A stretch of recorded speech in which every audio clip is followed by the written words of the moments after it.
ನಟ ದರ್ಶನ್ಗೆ supreme court big shock ನೀಡಿದೆ. ಕೊಲೆ ಆರೋಪಿ ದರ್ಶನ್ ಬೇಲ್ ರದ್ದಾಗಿದೆ.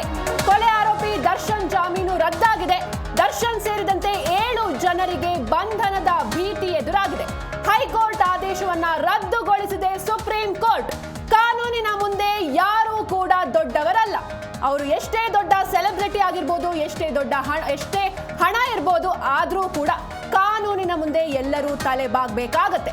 ನಟ ದರ್ಶನ್ಗೆ ಸುಪ್ರೀಂ ಕೋರ್ಟ್ ಬಿಗ್ ಶಾಕ್ ನೀಡಿದೆ. ಕೊಲೆ ಆರೋಪಿ ದರ್ಶನ್ ಜಾಮೀನು ರದ್ದು ಮಾಡಲಾಗಿದೆ. ದರ್ಶನ್ ಸೇರಿದಂತೆ 7 ಜನರಿಗೆ ಬಂಧನದ ಭೀತಿ ಎದುರಾಗಿದೆ. ಹೈಕೋರ್ಟ್ ಆದೇಶವನ್ನ ರದ್ದುಗೊಳಿಸಿದೆ ಸುಪ್ರೀಂ ಕೋರ್ಟ್. ಕಾನೂನಿನ ಮುಂದೆ ಯಾರೂ ಕೂಡ ದೊಡ್ಡವರಲ್ಲ ಎನ್ನುವುದು ಇಲ್ಲಿಂದ ಮತ್ತೊಮ್ಮೆ ಸಾಬೀತಾಗಿರುವಂಥದ್ದು. ಕಾನೂನಿನ ಮುಂದೆ ಆತ ಎಷ್ಟೇ ದೊಡ್ಡ ಅಧಿಕಾರದಲ್ಲಿರ್ಬೋದು ಅಥವಾ ಎಷ್ಟೇ ದೊಡ್ಡ ಸೆಲೆಬ್ರಿಟಿ ಆಗಿರ್ಬೋದು, ಆತನಿಗೆ ಎಷ್ಟೇ ಫ್ಯಾನ್ಸ್ ಫಾಲೋವರ್ಸ್ ಇದ್ರೂ ಕೂಡ ಕಾನೂನಿನ ಮುಂದೆ ತಲೆಬಾಗಲೇಬೇಕು. ಹೈಕೋರ್ಟ್ ಆದೇಶವನ್ನ ರದ್ದುಗೊಳಿಸಿದೆ ಸುಪ್ರೀಂ ಕೋರ್ಟ್. ಕೊಲೆ ಆರೋಪಿ ದರ್ಶನ್ ಜಾಮೀನು ರದ್ದಾಗಿದೆ. ದರ್ಶನ್, ಪವಿತ್ರ ಗೌಡ ಸೇರಿದಂತೆ 7 ಜನರಿಗೆ ಇದೀಗ ಬಂಧನದ ಭೀತಿ ಎದುರಾಗಿದೆ. ನಟ ದರ್ಶನ್ಗೆ ಸುಪ್ರೀಂ ಕೋರ್ಟ್ ಬಿಗ್ ಶಾಕ್ ನೀಡಿರುವಂಥದ್ದು. ಕೊಲೆ ಆರೋಪಿ ದರ್ಶನ್ಗೆ ಇನ್ನು ಜೈಲೇ ಗತಿ. ಚಿತ್ರದುರ್ಗದ ರೇಣುಕಾಸ್ವಾಮಿ ಕೊಲೆ ಪ್ರಕರಣದ ಪ್ರಮುಖ ಆರೋಪಿಗಳಾದ ನಟ ದರ್ಶನ್, ಪವಿತ್ರ ಗೌಡ ಸೇರಿ 7 ಮಂದಿ ಆರೋಪಿಗಳ ಜಾಮೀನು ರದ್ದು ಕೋರಿ ಸುಪ್ರೀಂ ಕೋರ್ಟ್ಗೆ ಮೇಲ್ಮನವಿ ಸಲ್ಲಿಸಿದ್ದಾರೆ. ಹೀಗಾಗಿ ಆರೋಪಿಗಳಿಗೆ ಜಾಮೀನು ರದ್ದು ಭೀತಿ ಎದುರಾಗಿತ್ತು. ಆದರೆ ಇದೀಗ ಕೋರ್ಟ್ನಿಂದ ಮಹತ್ವದ ತೀರ್ಪು ಹೊರಬಿದ್ದಿದೆ. ಕೊಲೆ ಆರೋಪಿ ದರ್ಶನ್ ಸೇರಿದಂತೆ 7 ಜನರ ಜಾಮೀನು ರದ್ದಾಗಿದೆ. ಚಿತ್ರದುರ್ಗದ ರೇಣುಕಾಸ್ವಾಮಿಯನ್ನ ಜೂನ್ 8ರ ರಾತ್ರಿ ಪಟ್ಟಣಗೆರೆಯ ಶೆಡ್ಡೊಂದರಲ್ಲಿ ಕೂಡಿ ಹಾಕಿ ಚಿತ್ರ ಹಿಂಸೆ ನೀಡಿ ಕೊಲೆ ಮಾಡಲಾಗಿತ್ತು. ಜೂನ್ 9ರಂದು ಸುಮ್ಮನಹಳ್ಳಿಯ ರಾಜಕಾಲುವೆ ಬಳಿ ರೇಣುಕಾಸ್ವಾಮಿ ಮೃತದೇಹ ಪತ್ತೆಯಾಗಿತ್ತು. ಈ ಸಂಬಂಧ ಕಾಮಾಕ್ಷಿಪಾಳ್ಯ ಠಾಣೆ ಪೊಲೀಸರು ಕೊಲೆ ಪ್ರಕರಣ ದಾಖಲಿಸಿ ತನಿಖೆಯನ್ನ ಕೈಗೊಂಡಿದ್ರು. ಕೊಲೆಯಲ್ಲಿ ಪ್ರಮುಖ ಪಾತ್ರ ವಹಿಸಿದ್ದ ನಟ, ಚಾಲೆಂಜಿಂಗ್ ಸ್ಟಾರ್ ಅಭಿಮಾನಿಗಳ ಡಿ ಬಾಸ್ ದರ್ಶನ್, ಪವಿತ್ರ ಗೌಡ ಸೇರಿ 17 ಮಂದಿ ಆರೋಪಿಗಳನ್ನ ಬಂಧಿಸಿದ್ರು. ಬಳಿಕ ಸುದೀರ್ಘ ವಿಚಾರಣೆಯನ್ನ ನಡೆಸಿ ಜೈಲಿಗಟ್ಟಿದ್ರು. ಮೊದಲಿಗೆ ಪರಪ್ಪನ ಅಗ್ರಹಾರದಲ್ಲಿ ದರ್ಶನ್ ಇರ್ತಾರೆ. ತದನಂತರದಲ್ಲಿ ಬಳ್ಳಾರಿ ಜೈಲಿಗೆ ಇವ್ರನ್ನ ಶಿಫ್ಟ್ ಮಾಡಲಾಗುತ್ತೆ. ಅದಾದ್ಮೇಲೆ ಬೆನ್ನು ನೋವು ಎನ್ನುವಂತಹ ಒಂದು ಅನಾರೋಗ್ಯದ ನೆಪವನ್ನ ಒಡ್ಡಿ ದರ್ಶನ್ಗೆ ಜಾಮೀನನ್ನ ನೀಡಲಾಗುತ್ತೆ. ಷರತ್ತುಬದ್ಧ ಜಾಮೀನನ್ನ ವಿಧಿಸುತ್ತೆ. ತದನಂತರದಲ್ಲಿ ಇವರ ಶೂಟಿಂಗ್ ವಿಚಾರವನ್ನ ಮುಂದಿಟ್ಕೊಂಡು ವಿದೇಶಕ್ಕೆ ಪ್ರಯಾಣವನ್ನ ಬೆಳೆಸುವ ನಿಟ್ಟಿನಲ್ಲಿ ಪರ್ಮಿಷನ್ ಅನ್ನ ಕೂಡ ನೀಡಲಾಗುತ್ತೆ. ಬೇರೆ ಕಂಟ್ರಿಗೆ ಹೋಗ್ತೀವಿ, ಹೀಗಾಗಿ ಪರ್ಮಿಷನ್ ಬೇಕು ಅಂತ ಅದನ್ನು ಕೂಡ ಹೈಕೋರ್ಟ್ ನೀಡತ್ತೆ. ತದನಂತರದಲ್ಲಿ ಸರ್ಕಾರ ಈ ಒಂದು ಹೈಕೋರ್ಟ್ ನೀಡಿರುವಂತಹ ಜಾಮೀನನ್ನ ಪ್ರಶ್ನಿಸಿ ಸುಪ್ರೀಂ ಕೋರ್ಟ್ ಮೆಟ್ಟಿಲಿರುತ್ತೆ. ಇನ್ನು ಸುಪ್ರೀಂ ಕೋರ್ಟ್ನಲ್ಲಿ ಈ ಒಂದು ವಿಚಾರವಾಗಿ ಸಾಕಷ್ಟು ಚರ್ಚೆಗಳು ನಡೆದ ಬಳಿಕ 10 ದಿನಗಳ ನಂತರ ತನ್ನ ಆದೇಶವನ್ನ ನೀಡೋದಾಗಿ ಸುಪ್ರೀಂ ಕೋರ್ಟ್ ಹೇಳಿಕೆಯನ್ನ ನೀಡಿದೆ. ಇದೀಗ ಮಹತ್ವದ ತೀರ್ಪು ಹೊರಬಿದ್ದಿದೆ. ದರ್ಶನ್ ಸೇರಿ 7 ಜನರ ಬೇಲ್ ಕ್ಯಾನ್ಸಲ್ ಆಗಿದೆ. ಇನ್ನು ಕಳೆದ ವರ್ಷ ಜೂನ್ 11ರಂದು ದರ್ಶನ್ ಬಂಧನಕ್ಕೆ ಒಳಗಾದ್ರು. ಆ ಬಳಿಕ ಅವರು 4 ತಿಂಗಳಿಗೂ ಅಧಿಕ ಸಮಯ ಜೈಲಿನಲ್ಲಿ ಇರಬೇಕಾದಂತಹ ಸ್ಥಿತಿ ಬಂದಿತ್ತು. ಆ ಬಳಿಕ ಬೆನ್ನು ನೋವಿನ ಕಾರಣ ನೀಡಿ ಜೈಲಿನಿಂದ ಹೊರ ಬಂದಿದ್ರು. ಈಗ ಅವರು ಮತ್ತೆ ಜೈಲು ಸೇರಬೇಕಿದೆ. ಹೈಕೋರ್ಟ್ ಆದೇಶದಲ್ಲಿ ದೋಷವಿದೆ, ತಾಂತ್ರಿಕ ಕಾರಣಗಳಿಂದ ಜಾಮೀನು ನೀಡಿದ್ದಾರೆ ಅಂತ ಸುಪ್ರೀಂ ಕೋರ್ಟ್ ಅಭಿಪ್ರಾಯ ಪಟ್ಟಿದೆ. ಕಳೆದ ವರ್ಷ ಜೂನ್ 11ರಂದು ದರ್ಶನ್ ಬಂಧನಕ್ಕೆ ಒಳಗಾದ್ರು. ಆ ಬಳಿಕ ಅವರು 4 ತಿಂಗಳಿಗೂ ಅಧಿಕ ಸಮಯ ಜೈಲಿನಲ್ಲಿ ಇರಬೇಕಾದಂತಹ ಸ್ಥಿತಿ ಬಂದಿತ್ತು. ತದನಂತರದಲ್ಲಿ ಬೆನ್ನು ನೋವಿನ ನೆಪ ಒಡ್ಡಿ ಜೈಲಿನಿಂದ ಹೊರ ಬಂದಿದ್ರು. ಡಿಸೆಂಬರ್ನಲ್ಲಿ ಅವರಿಗೆ ಸಂಪೂರ್ಣ ಜಾಮೀನು ದೊರಕಿತ್ತು. ಬೆನ್ನು ನೋವು ಜೊತೆಗೆ ಇವರು ಶೂಟಿಂಗ್ ಮಾಡ್ತಿದ್ದಾರೆ, ಅಲ್ಲಿ ಸಾಕಷ್ಟು ಜನರು ಇವರ ಮೇಲೆ ಅವಲಂಬಿತರಾಗಿದ್ದಾರೆ, ನಿರ್ಮಾಪಕರು ಕೋಟಿ ಹಣ ಸುರಿದಿದ್ದಾರೆ. ಇವೆಲ್ಲವನ್ನ ಗಣನೆಗೆ ತೆಗೆದುಕೊಂಡು ಡಿಸೆಂಬರ್ನಲ್ಲಿ ಅವರಿಗೆ ಸಂಪೂರ್ಣ ಜಾಮೀನು ದೊರೆಯುತ್ತೆ. ಇದನ್ನ ಕರ್ನಾಟಕ ಸರ್ಕಾರ ಸುಪ್ರೀಂ ಕೋರ್ಟ್ ಬಳಿ ಪ್ರಶ್ನೆ ಮಾಡಿತು. ಇನ್ನು ಹಲವು ದಿನಗಳ ಕಾಲ ಸುಪ್ರೀಂ ಕೋರ್ಟ್ ಈ ಪ್ರಕರಣದ ವಿಚಾರಣೆ ನಡೆಸಿತ್ತು. ಅಲ್ಲದೆ ಕರ್ನಾಟಕ ಹೈಕೋರ್ಟ್ ಜಾಮೀನು ಕೊಡಲು ನೀಡಿದ ಕಾರಣಗಳ ಬಗ್ಗೆ ಬೇಸರವನ್ನ ಕೂಡ ಸುಪ್ರೀಂ ಕೋರ್ಟ್ ಹೊರಹಾಕಿತ್ತು. ಇದೀಗ ಸುಪ್ರೀಂ ಕೋರ್ಟ್ ಮಹತ್ವದ ತೀರ್ಪನ್ನ ನೀಡಿದೆ. ದರ್ಶನ್, ಪವಿತ್ರ ಗೌಡ ಸೇರಿ 7 ಆರೋಪಿಗಳ ಜಾಮೀನನ್ನ ರದ್ದು ಮಾಡಲಾಗಿದೆ. ಇನ್ಮೇಲೆ ದಾಸನಿಗೆ ಜೈಲೇ ಗತಿ. ಕಳೆದ ವರ್ಷ ಜೂನ್ 11ರಂದು ದರ್ಶನ್ ಬಂಧನಕ್ಕೆ ಒಳಗಾಗ್ತಾರೆ. ಅದಾದ್ಮೇಲೆ ಜೈಲಲ್ಲಿ ಇರ್ತಾರೆ. ಆಮೇಲೆ ಅವರಿಗೆ ಷರತ್ತುಬದ್ಧ ಜಾಮೀನು ಕೂಡ ಸಿಗುತ್ತೆ. ಬೆನ್ನು ನೋವಿನ ನೆಪ ಒಡ್ತಾರೆ, ಶೂಟಿಂಗ್ ನೆಪಗಳು ಜೊತೆಗೆ ಸಾಕಷ್ಟು ಜನ ಇವರ ಮೇಲೆ ಅವಲಂಬಿತರಾಗಿರ್ತಾರೆ. ಸ್ಟಾರ್ ನಟ ಜೊತೆಗೆ ಕೋಟ್ಯಾಂತರ ರೂಪಾಯಿಗಳನ್ನ ನಿರ್ಮಾಪಕರು ಡೆವಿಲ್ ಸಿನಿಮಾ ಮೇಲೆ ಹಾಕಿರ್ತಾರೆ. ಇವೆಲ್ಲವನ್ನ ರೀಸನ್ ಕೊಟ್ಟು ಅವರಿಗೆ ಒಂದು ಷರತ್ತುಬದ್ಧ ಜಾಮೀನು ಸಿಗುತ್ತೆ. ಆ ಷರತ್ತುಗಳಲ್ಲಿ ಸಡಿಲಿಕೆಯನ್ನ ಕೂಡ ಮಾಡಲಾಗುತ್ತೆ. ಅಂದ್ರೆ ವಿದೇಶಕ್ಕೆ ಪ್ರಯಾಣಿಸಬಹುದು ಎನ್ನುವಂಥ ಆದೇಶವನ್ನ ಕೋರ್ಟ್ ನೀಡುತ್ತೆ. ತದನಂತರದಲ್ಲಿ ಈ ಒಂದು ಹೈಕೋರ್ಟ್ನ ಆದೇಶವನ್ನ ವಿರೋಧಿಸಿ ಸರ್ಕಾರ ಸುಪ್ರೀಂ ಕೋರ್ಟ್ ಮೆಟ್ಟಿಲೇರುತ್ತೆ. ಸುಪ್ರೀಂ ಕೋರ್ಟ್ನಲ್ಲಿ ಇದೀಗ ಮಹತ್ವದ ತೀರ್ಪು ಹೊರಬಿದ್ದಿರುವಂಥದ್ದು. ದರ್ಶನ್ ಸೇರಿ 7 ಆರೋಪಿಗಳ ಜಾಮೀನು ಅರ್ಜಿ ಜಾಮೀನು ರದ್ದು ಮಾಡಲಾಗಿದೆ. ಜಾಮೀನು ಕ್ಯಾನ್ಸಲ್ ಆಗುತ್ತೆ, ಬೇಲ್ ಕ್ಯಾನ್ಸಲ್ ಆಗಿದೆ. ಇನ್ನು ಮತ್ತೆ ದಾಸನಿಗೆ ಜೈಲೇ ಗತಿಯಾಗತ್ತೆ. ಚಿತ್ರದುರ್ಗದ ರೇಣುಕಾಸ್ವಾಮಿ ಕೊಲೆ ಪ್ರಕರಣದಲ್ಲಿ ನಟ ದರ್ಶನ್ಗೆ ನೀಡಿರುವಂತಹ ಜಾಮೀನು ರದ್ದುಪಡಿಸಬೇಕು ಅಥವಾ ಮುಂದುವರಿಸಬೇಕು ಎಂಬುದರ ಕುರಿತು ಸುಪ್ರೀಂ ಕೋರ್ಟ್ನಲ್ಲಿ ಇವತ್ತು ಮಹತ್ವದ ತೀರ್ಪು ಬರುತ್ತೆ ಅಂತ ಸಾಕಷ್ಟು ಕುತೂಹಲದಿಂದ ಕಾಯ್ತಿದ್ರು ದರ್ಶನ್ ಹಾಗೂ ಪವಿತ್ರ ಗೌಡ ಸೇರಿ ಎಲ್ಲರಿಗೂ ಕೂಡ ಇದೊಂದು ಮಹತ್ವದ ದಿನವಾಗಿತ್ತು. ಇದೀಗ ಸುಪ್ರೀಂ ತೀರ್ಪು ಹೊರಬಿದ್ದಿದೆ. ದರ್ಶನ್, ಪವಿತ್ರ ಗೌಡ ಸೇರಿ 7 ಆರೋಪಿಗಳ ಜಾಮೀನು ಕ್ಯಾನ್ಸಲ್ ಆಗಿದೆ. ಈ ಕುರಿತಾಗಿ ಹೆಚ್ಚಿನ ಮಾಹಿತಿಯನ್ನು ನೀಡ್ತಾರೆ ನಮ್ಮ ಪ್ರತಿನಿಧಿ ಭವ್ಯ ಸುನಿಲ್ ದೂರವಾಣಿ ಸಂಪರ್ಕದ ಮೂಲಕ ಜಾಯ್ನ್ ಆಗಿದ್ದಾರೆ. ಭವ್ಯ, ಇನ್ನೇನು ಸುಪ್ರೀಂ ಕೋರ್ಟ್ನಿಂದ ಒಂದು ಮಹತ್ವದ ತೀರ್ಪು ಹೊರಬಿದ್ದಿರುವಂಥದ್ದು. ದರ್ಶನ್ ಸೇರಿ 7 ಆರೋಪಿಗಳ ಜಾಮೀನು ಕ್ಯಾನ್ಸಲ್ ಆಗಿದೆ. ಸೊ ಹೀಗಾಗಿ ಕೋರ್ಟ್ ಆದೇಶ ಏನಿತ್ತು, ಇಮಿಡಿಯೇಟ್ ಆಗಿ ಅರೆಸ್ಟ್ ಆಗ್ತಾರಾ ಇವರು, ಹೇಗೆ ಅಂತ?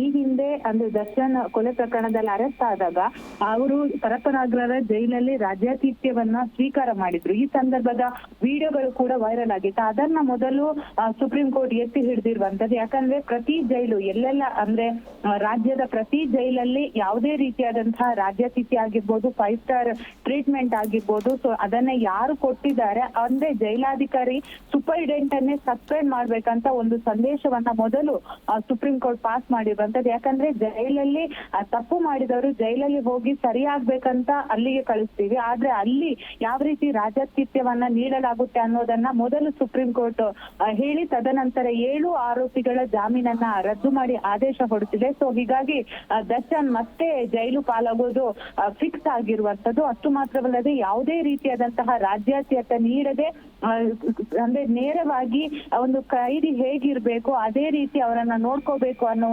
ಆದೇಶವನ್ನ ಕೂಡ ಕೊಟ್ಟಿರುವಂತದ್ದು. ಅಷ್ಟು ಮಾತ್ರವಲ್ಲದೆ ರೇಣುಕಾಸ್ವಾಮಿ ಕೊಲೆ ಪ್ರಕರಣದಲ್ಲಿ ಯಾವ ರೀತಿ ಆರೋಪಿಗಳು ನಡ್ಕೊಂಡಿದ್ದಾರೆ ಅನ್ನೋದ ಅಂಶವನ್ನ ಕೂಡ ಈಗಾಗಲೇ ಉಲ್ಲೇಖ ಮಾಡಿರುವಂತದ್ದು. ಸೊ ಹೈಕೋರ್ಟ್ ಆದೇಶವನ್ನ, ಹೈಕೋರ್ಟ್ ನೀಡಿರುವ ಜಾಮೀನವನ್ನ ರದ್ದು ಮಾಡಲಾಗುವುದಂತ ನ್ಯಾಯಾಧೀಶರು ಸ್ಪಷ್ಟವಾಗಿ ತಿಳಿಸಿರುವಂತದ್ದು.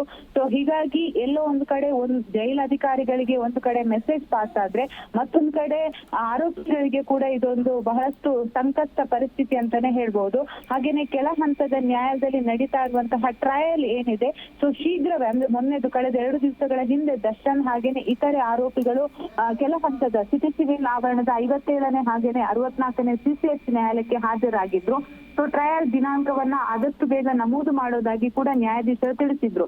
ಸೊ ಹೀಗಾಗಿ ಸುಪ್ರೀಂ ಕೋರ್ಟ್ ನ ನ್ಯಾಯಾಧೀಶರು ಕೆಲ ಹಂತದ ನ್ಯಾಯಾಲಯಕ್ಕೆ ಕೂಡ ಸೂಚನೆ ಕೊಟ್ಟಿರುವಂತದ್ದು, ಟ್ರಯಲ್ ಅನ್ನ ಆದಷ್ಟು ಬೇಗ ಆರಂಭ ಮಾಡ್ಬೇಕಂತ. ಟ್ರಯಲ್ ಶುರು ಆದ್ರೆ ಆರೋಪಿಗಳಿಗೆ ಮತ್ತಷ್ಟು ಸಂಕಷ್ಟ ಅಂತಾನೆ ಹೇಳ್ಬೋದು. ಯಾಕಂದ್ರೆ ಎಕ್ಸಾಂಪಲ್ ಪ್ರಜ್ವಲ್ ರೇವಣ್ಣ ಕೇಸನ್ನ ತೆಗೆದುಕೊಳ್ಳೋದಾದ್ರೆ ಟ್ರಯಲ್ ಮುಗಿದ ಬಳಿಕ ಅವರಿಗೆ ಜೀವಾವಧಿ ಶಿಕ್ಷೆ ಕೂಡ ಸಿಕ್ಕಿರುವಂತದ್ದು. ಸೊ ಎಲ್ಲೋ ಒಂದ್ ಕಡೆ ನಟ ದರ್ಶನ್ಗೆ ಕೂಡ ಟ್ರಯಲ್ ಮುಗಿದ ಬಳಿಕ ಮತ್ತಷ್ಟು ಎಷ್ಟು ವರ್ಷ ಶಿಕ್ಷೆ ಆಗುತ್ತೆ ಅನ್ನೋದು ಕೂಡ ಗೊತ್ತಾಗುತ್ತೆ. ಆದ್ರೆ ಸದ್ಯ ದರ್ಶನ್ ಮತ್ತೊಮ್ಮೆ ಜೈಲು ಪಾಲಾಗೋದು ಫಿಕ್ಸ್ ಅಂತಾನೆ ಹೇಳ್ಬೋದು. ಸೊ ಜೈಲು ಅಧಿಕಾರಿಗಳ ವಿರುದ್ಧ ಒಂದು ಕ್ರಮವನ್ನ ಕೂಡ ಸುಪ್ರೀಂ ಕೋರ್ಟ್ ನೀಡಿದೆ. ಸೊ ಹಾಗೇನೆ ಇನ್ನು ಮುಂದೆ ಯಾವುದೇ ಜೈಲಿನಿಂದ ಫೋಟೋ ವಿಡಿಯೋಗಳು ಕಂಡು ಬಂದ್ರೆ ತಕ್ಷಣ ಗೃಹ ಇಲಾಖೆಯನ್ನ ಕರೆಸಲಾಗುವುದು. ಸೊ ಗೃಹ ಇಲಾಖೆಯ ಮೇಲೆ ಕೂಡ ಸೂಕ್ತ ಕ್ರಮವನ್ನ ಸುಪ್ರೀಂ ಕೋರ್ಟ್ ತೆಗೆದುಕೊಳ್ಳುತ್ತೆ. ಅಷ್ಟು ಮಾತ್ರವಲ್ಲದೆ ಈ ತೀರ್ಪಿನ ಪ್ರತಿ ಎಲ್ಲ ಹೈಕೋರ್ಟ್ಗೆ ಕಳುಹಿಸೋದಕ್ಕೆ ಕೂಡ ಸೂಚನೆ ಕೊಟ್ಟಿದೆ. ಯಾಕಂದ್ರೆ ಹೈಕೋರ್ಟ್ ತರಾತುರಿಯಲ್ಲಿ ಮಧ್ಯಂತರ ಜಾಮೀನನ್ನ ಕೊಟ್ಟಿದೆ ಅಂತ ಸುಪ್ರೀಂ ಒಂದು ಅಂಶವನ್ನ ಕೂಡ ಉಲ್ಲೇಖ ಮಾಡಿತ್ತು. ಸೊ ಹೀಗಾಗಿ ಎಲ್ಲ ಅಂಶಗಳನ್ನ ಕೂಡ ಸುಪ್ರೀಂ ಕೋರ್ಟ್ ನ ದ್ವಿಸದಸ್ಯ ಪೀಠದ ನ್ಯಾಯಮೂರ್ತಿಗಳು ಅಂಶಗಳನ್ನ ಎತ್ತಿ ಹಿಡಿದಿದ್ದಾರೆ. ಆದ್ರೆ ಎಲ್ಲೊಂದು ಕಡೆ ದರ್ಶನ್ ಪರ ವಕೀಲರಾಗಿರ್ಬೋದು, ಪವಿತ್ರ ಗೌಡ ಪರ ವಕೀಲರು ಮೆನ್ಷನ್ ಮಾಡಿದಂತಹ ಅಂಶಗಳು ಸುಪ್ರೀಂ ಕೋರ್ಟ್ ಅಷ್ಟೊಂದು ಪರಿಗಣನೆ ತೆಗೆದುಕೊಂಡಿಲ್ಲ. ರಾಜ್ಯ ಸರ್ಕಾರದ ಪರ ವಕೀಲರು ಸರ್ಕಾರದ ಪರ ವಕೀಲರು ಏನು ವಾದವನ್ನ ಮಾಡಿದ್ರು ಆ ಸಂದರ್ಭದಲ್ಲಿ ದರ್ಶನ್ ಹಾಗೇನೆ ಪವಿತ್ರ ಗೌಡ ಅವರ ಏನೆಲ್ಲ ಅವರು ಆರೋಪಿಗಳು ಕೊಲೆ ಮಾಡೋ ಸಂದರ್ಭದಲ್ಲಿ ಏನೆಲ್ಲ ಮಾಡಿದ್ರು ಅನ್ನೋ ಅಂಶವನ್ನ ಕೂಡ ಒಂದು ಉಲ್ಲೇಖ ಮಾಡಿದ್ರು. ಸೊ ಹೀಗಾಗಿ ಮತ್ತೊಂದ್ ಕಡೆ ಸಾಕ್ಷಿಗಳ ಮೇಲೆ ಪ್ರಮುಖವಾಗಿ ಮತ್ತೊಂದು ಅಂಶವನ್ನ ಸುಪ್ರೀಂ ಕೋರ್ಟ್ ಈಗ ಉಲ್ಲೇಖ ಮಾಡುವಂತದ್ದು, ರೇಣುಕಾಸ್ವಾಮಿ ಅವರ ಕುಟುಂಬಸ್ಥರ ಮೇಲೆ ಒತ್ತಡ ಹಾಕುವ ಎಲ್ಲಾ ರೀತಿಯಾದಂತಹ ಸಾಧ್ಯತೆ ಇರುವಂತದ್ದು. ಯಾಕಂದ್ರೆ ದರ್ಶನ್ ಆಗಿರ್ಬೋದು ಹಾಗೇನೆ ಪವಿತ್ರ ಗೌಡ ಎಲ್ಲರೂ ಕೂಡ ದುಡ್ಡು ಇರೋರು. ಸೊ ಈ ಸಂದರ್ಭದಲ್ಲಿ ಒತ್ತಡ ಹಾಕಿ ಸಾಕ್ಷಿಗಳನ್ನ ಅವರ ಮೇಲೆ ಒತ್ತಡ ಹಾಕಿ ಸಾಕ್ಷಿಗಳನ್ನ ಮತ್ತೆ ಟರ್ನ್ ಮಾಡುವ ಸಾಧ್ಯತೆ ಇರುತ್ತೆ. ಸೊ ಈ ಕಾರಣಕ್ಕಾಗಿ ಬೇಲನ್ನ ರದ್ದು ಮಾಡಲಾಗುತ್ತೆ ಅನ್ನೋ ಅಂಶವನ್ನ ಕೂಡ ಉಲ್ಲೇಖ ಮಾಡಿದ್ದಾರೆ. ಸೊ ಹೀಗಾಗಿ ಒಂದ ಪರ ಪರಪ್ಪನಾಗ್ರರ ಜೈಲಿಗೆ ಕಳಿಸ್ತಾರೆ ಅಥವಾ ಬೇರೆ ಜಿಲ್ಲೆಯಲ್ಲಿ ಯಾವ್ದಾದ್ರು ಒಂದು ಜೈಲಿಗೆ ಕಳುಹಿಸೋ ಸಾಧ್ಯತೆ ಇರುವಂತದ್ದು. ಯಾಕಂದ್ರೆ ಈ ಹಿಂದೆ ಕೂಡ ಪರಪ್ಪನಾಗ್ರರ ಜೈಲಿಗೆ ಕಳುಹಿಸಿದ ಸಂದರ್ಭದಲ್ಲಿ ಇತರೆ ರೌಡಿಗಳೊಂದಿಗೆ ಸೇರಿ ದರ್ಶನ್ ಪಾರ್ಟಿ ಮಾಡೋದಾಗಿರ್ಬೋದು, ಸಿಗರೇಟ್ ಸೇದುವುದಾಗಿರ್ಬೋದು, ಈ ಎಲ್ಲ ವಿಡಿಯೋಗಳು ಕೂಡ ವೈರಲ್ ಆಗಿತ್ತು. ಸೊ ಹೀಗಾಗಿ ಪೊಲೀಸ್ ಇಲಾಖೆ ಯಾವ ರೀತಿಯಾದಂತಹ ನಿರ್ಧಾರವನ್ನ ತೆಗೆದುಕೊಳ್ಳುತ್ತೆ ಅನ್ನೋದು ಕೂಡ ಇಲ್ಲಿ ಪ್ರಮುಖವಾದ ಅಂಶ ಇರುವಂತದ್ದು. ಮತ್ತೊಂದ್ ಕಡೆ ಈಗಾಗಲೇ ಪವಿತ್ರ ಗೌಡ ಅಂದ್ರೆ ಸ್ಟೇಟ್ಮೆಂಟ್ ಮೇಲೆ ಒಂದು ಹಾಕ್ತಾ ಇದ್ದು, ಅಂದ್ರೆ ಇನ್ಸ್ಟಾಗ್ರಾಮ್ ಅಲ್ಲಿ ಕೂಡ ಸ್ಟೇಟಸ್ ಹಾಕ್ತಾ ಇದ್ದು, ಅಂದ್ರೆ ದೇವರು ಕೈ ಹಿಡಿತಾರೆ ಅನ್ನೋ ರೀತಿಯಲ್ಲಿ ತಾನು ತಪ್ಪು ಮಾಡೇ ಇಲ್ಲ ಅಂತ. ಆದ್ರೆ ಎಲ್ಲೊಂದ್ ಕಡೆ ಪವಿತ್ರ ಗೌಡನೇ ಈ ಪ್ರಕರಣಕ್ಕೆಲ್ಲ ನೇರ ಕಾರಣ ಅನ್ನೋದನ್ನ ಕೂಡ ಸುಪ್ರೀಂ ಕೋರ್ಟ್ ತಿಳಿಸಿರುವಂತ. ಯಾಕಂದ್ರೆ ಪವಿತ್ರ ಗೌಡ ಹೇಳಿದ ಬಳಿಕ ರೇಣುಕಾಸ್ವಾಮಿ ಅವರ ಕಿಡ್ನಾಪ್ ಆಗಿರುವಂತದ್ದು. ಕಿಡ್ನಾಪ್ ಆದ ನಂತರ ಪಟ್ಟಣಗೆರೆ ಸೆಡ್ಗೆ ತಂದು ಆರೋಪಿಗಳೆಲ್ಲ ಸೇರಿ ಕ್ರೂರವಾಗಿ ಅದನ್ನು ಕೊಲೆ ಮಾಡಿರುವಂತದ್ದು. ಅದಾದ ನಂತರ ಕೊಲೆಯ ಸಾಕ್ಷ್ಯಗಳನ್ನ ಮರೆಮಾಚೋದಕ್ಕೆ ಇತರೆ ಆರೋಪಿಗಳು ಬಂದು ಕೂಡ ಶರಣಾಗಿರುವಂತದ್ದು. ಸೊ ಈ ಎಲ್ಲಾ ಅಂಶಗಳನ್ನ ಕೂಡ ಸುಪ್ರೀಂ ಕೋರ್ಟ್ ಗಮನ ಹರಿಸಿದೆ.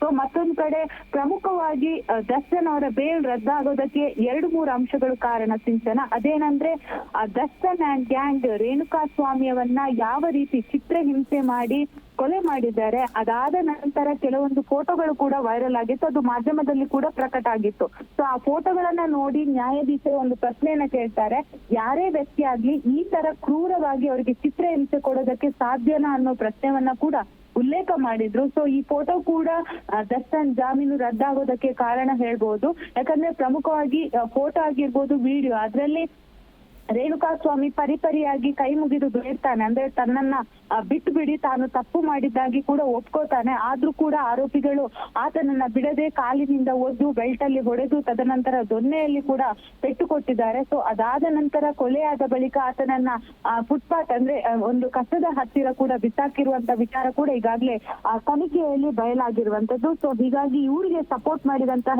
ಅನುಕುಮಾರ್ ಆಗಿರ್ಬೋದು, A11 ನಾಗರಾಜ್ ಅಲಿಯಾಸ್ ನಾಗ್ ಆಗಿರ್ಬೋದು, A12 ಲಕ್ಷ್ಮಣ್ ಅಂದ್ರೆ ದರ್ಶನ್ ಮ್ಯಾನೇಜರ್ ಆಗಿರ್ಬೋದು, ಸೊ ಇವರೆಲ್ಲ ಜಾಮೀನನ್ನ ರದ್ದುಗೊಳಿಸಿ ಸುಪ್ರೀಂ ಕೋರ್ಟ್ ಆದೇಶ ಕೊಟ್ಟಿರುವಂತದ್ದು. ಪ್ರಮುಖವಾಗಿ ಮತ್ತೊಂದು ಮೆಸೇಜ್ ಪಾಸ್ ಮಾಡಿದೆ, ಹೈಕೋರ್ಟ್ ಯಾವುದೇ ತೀರ್ಪನ್ನ ನೀಡುವಾಗ ಸೂಕ್ತವಾದ ರೀತಿಯಾಗಿ ತೀರ್ಪನ್ನ ನೀಡಬೇಕು, ತರಾತುರಿಯಲ್ಲಿ ಯಾರ್ದೋ ಒತ್ತಡಕ್ಕೆ ತೀರ್ಪನ್ನ ನೀಡಬಾರ್ದು ಅನ್ನೋ ಅಂಶವನ್ನ ಕೂಡ ಇಲ್ಲಿ ಮೆನ್ಷನ್ ಮಾಡಿರುವಂತದ್ದು. ಸೊ ಎಲ್ಲೋ ಒಂದ್ ಕಡೆ ದರ್ಶನ್ ಈ ಹಿಂದೆ ಹೈಕೋರ್ಟ್ಗೆ ಕೆಲವೊಂದು ಅಂಶಗಳನ್ನ ಹೇಳಿದ್ರು, ಅಂದ್ರೆ ಬೆನ್ನು ನೋವಿದೆ, ನನಗೆ ಅನಾರೋಗ್ಯ ಇದೆ, ಈ ರೀತಿಯಾದಂತಹ ರೀಸನ್ ಅನ್ನ ಇನ್ನು ಕೊಡೋದಕ್ಕೆ ಸಾಧ್ಯ ಇಲ್ಲ ಅಂತಾನೆ ಹೇಳ್ಬೋದು. ಯಾಕಂದ್ರೆ ಅವರು ಮಧ್ಯಂತರ ಜಾಮೀನು ಪಡೆಯುವ ಸಂದರ್ಭದಲ್ಲಿ ನಾವು ಮಾಧ್ಯಮದಲ್ಲೆಲ್ಲ ನೋಡ್ಬೋದು, ಅವರೊಂದು ವಿಡಿಯೋನ ಅಂದ್ರೆ ಯಾರೇ ಭೇಟಿ ಆಗೋದಕ್ಕೆ ಹೋದಾಗ ಅವರ ಕೈಯಲ್ಲಿ ಯಾವುದೇ ಬ್ಯಾಗ್ ಕೊಟ್ಟಾಗ ನಂಗೆ ಬೆನ್ನು ನೋವು, ನಂಗೆ ಕೈ ನೋವು ಅನ್ನೋ ಅಂಶವನ್ನ ಕೂಡ ಅಂದ್ರೆ ವಿಡಿಯೋದ ಎದುರು ತೋರಿಸ್ತಾ ಇದ್ರು. ಸೊ ಅದೆಲ್ಲ ಒಂದ್ ಅಂಶವನ್ನ ಕೂಡ ಸುಪ್ರೀಂ ಕೋರ್ಟ್ ತಿಳಿಸಿರುವಂತದ್ದು. ಸೊ ಯಾಕಂದ್ರೆ ಅನಾರೋಗ್ಯ ವಿಚಾರ ಇದ್ರೆ ಅವ್ರು ಇಷ್ಟೆಲ್ಲ ಅಂದ್ರೆ ಸಿನಿಮಾ ಶೂಟಿಂಗ್ ಆಗಿರ್ಬೋದು ಯಾವುದ್ರಲ್ಲಿ ಕೂಡ ಭಾಗಿಯಾಗೋದಕ್ಕೆ ಸಾಧ್ಯ ಆಗ್ತಿರ್ಲಿಲ್ಲ. ತದನಂತರ ಅವರು ಮೈಸೂರಿನ ಖಾಸಗಿ ಆಸ್ಪತ್ರೆಯಲ್ಲಿ ಕೂಡ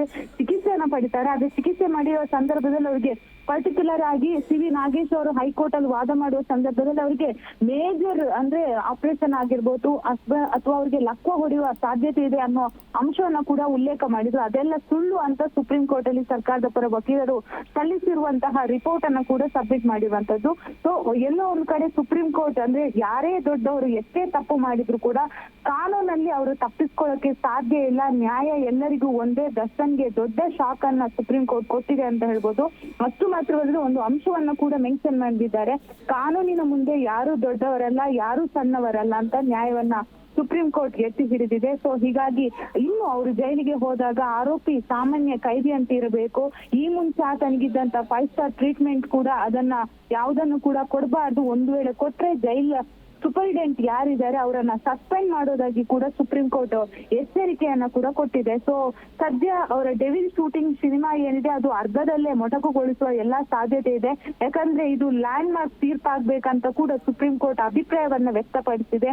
ಸೊ ಹಾಗಾಗಿ ಇನ್ನು ಮುಂದೆ ಯಾರೇ ತಪ್ಪು ಮಾಡುವಾಗ ಅದನ್ನ ನೋಡ್ಕೋಬೇಕು ಅನ್ನೋದು ಕೂಡ ಇಲ್ಲಿ ಪ್ರಮುಖವಾದ ಅಂಶವನ್ನ ಕೂಡ ಉಲ್ಲೇಖ ಮಾಡಿದ್ದಾರೆ. ಸೊ ಯಾರೋ ಅಂದ್ರೆ ಬಹಳಷ್ಟು ಜನ ನಮ್ಗೆ ಕೆಲ ಹಂತದ ನ್ಯಾಯಾಲಯದಲ್ಲಿ ರಿಜೆಕ್ಟ್ ಆದ್ರೆ ಹೈಕೋರ್ಟ್ ಅಲ್ಲಿ ಬೇಲ್ ಸಿಗುತ್ತೆ ಅಥವಾ ಸುಪ್ರೀಂ ಕೋರ್ಟ್ಗೆ ಹೋದ್ರೆ ಬೇಲ್ ಸಿಗುತ್ತೆ ಅನ್ನೋದು ತಲೆಯಲ್ಲಿ ಯಾರಂಗೆ ಎಲ್ಲ ಇರುತ್ತೆ. ಸೊ ಅವ್ರಿಗೆ ಇದು ತಕ್ಕ ಪಾಠ ಅಂತಾನೆ ಹೇಳ್ಬೋದು ಸಿಂಚನ. ಎಸ್ ಭವ್ಯ, ಇನ್ನೊಂದು ವಿಷಯ ಇಲ್ಲಿ ಗಮನಿಸಬೇಕಾಗಿರೋದು, ಪವಿತ್ರ ಗೌಡ ಒಂದು ಸ್ಟೋರಿ ಪೋಸ್ಟ್ ಅನ್ನ ಮಾಡಿರ್ತಾರೆ, ಸತ್ಯಮೇವ ಜಯತೆ ಅಂತ. ಅವರು ಜಾಮೀನು ತಗೊಂಡು ಹೊರಗೆ ಬಂದ್ಮೇಲಿಂದನೂ ಕೂಡ ತಾನು ನಿರಪರಾಧಿ ಅನ್ನೋ ರೀತಿ ಸ್ಟೋರಿ ಆಗಿರ್ಬೋದು, ಪೋಸ್ಟ್ಗಳನ್ನ ಮಾಡೋದಾಗಿರ್ಬೋದು, ರಾಯರಿದ್ದಾರೆ ಅಂತ ಕೂಡ ಲಾಸ್ಟ್ ವೀಕ್ ಒಂದು ಸ್ಟೋರಿಯನ್ನ ಹಾಕಿದ್ರು. ಅಂದ್ರೆ ತಾನು ತಪ್ಪೇ ಮಾಡಿಲ್ಲ ಅನ್ನೋದಾಗಿ ಅವರು ಪ್ರೂವ್ ಮಾಡ್ಕೊಳ್ಳೋದಕ್ಕೆ ಹೊರಟಿದ್ರು. ಆದ್ರೆ ಇದೀಗ ಎಸ್, ಎಲ್ಲ ಆರೋಪಿಗಳನ್ನ ತಕ್ಷಣ ಬಂಧಿಸೋದಕ್ಕೆ ಸೂಚನೆಯನ್ನ ನೀಡಲಾಗಿದೆ. ಕೊಲೆ ಆರೋಪಿ ದರ್ಶನ್ ಅನ್ನ ತಕ್ಷಣವೇ ಬಂಧಿಸಬೇಕು ಅಂತ ಸುಪ್ರೀಂ ಕೋರ್ಟ್ ಆದೇಶವನ್ನ ನೀಡಿದೆ. ಎಲ್ಲ ಆರೋಪಿಗಳನ್ನು ಕೂಡ ಇಮಿಡಿಯೇಟ್ ಆಗಿ ಅರೆಸ್ಟ್ ಮಾಡಬೇಕು ಎನ್ನುವಂತಹ ಸೂಚನೆಯನ್ನ ಸುಪ್ರೀಂ ಕೋರ್ಟ್ ನೀಡಿರುವಂತದ್ದು.